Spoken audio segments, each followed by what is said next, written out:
Mahigit 4 na buwan bago ang paglilitis, sabay na nag-inspeksyon ang Senate Secretary at House Secretary General sa pagdarausan ng impeachment trial ni Vice President Sara Duterte.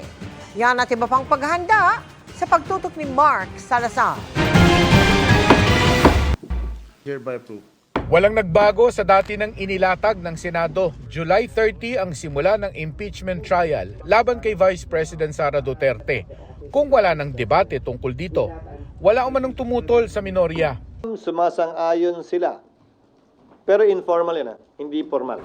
Pero para ipakitang handa na sila para maging impeachment court, sabay nag-inspeksyon ang Secretary General ng Kamara at Secretary ng Senado sa final touches sa preparasyon. And we're very happy with the setup. We have no comments, no complaints.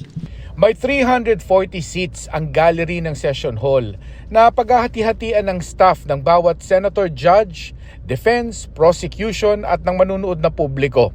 30 seats additional sa VIP box. Ang Tolentino Room na may sukat na 150 square meters ang ibibigay sa prosecution team ng Kamara. Humirit sana ng dagdag pang kwarto ang Kamara pero hinahanapan pa sila. 2 basic rooms, no? Room for our prosecutors.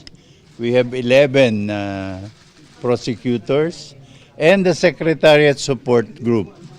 Kailangan din kasing paglaanan ng silid ang depensa. Sa defense, yes, we've also identified, but in deference to the fact that we have not yet talked to the defense, hindi ko muna sasabihin. We wrote them yesterday. Wala pa rin itinatalagang holding room para sa mga testigo. Testigo pa lang ng prosekusyon, marami na. I'm not in the prosecution team, but siguro 7 times, sabi mo na 10, so that's about 70. But that's a rough estimate, no? Could be more or less per article. Sa ngayon wala pa raw ginagastos ang Senado para sa impeachment, maliban sa nagpabarnis sila ng mga lumang mesa na ginamit sa mga dating impeachment trial. Nagsusukat pa lang din ng mga senador para patahayan sila ng robe. Ang gastos daw ay mangyayari sa mismong trial na. Para sa GMA Integrated News, Mark Salazar, nakatutok 24 oras.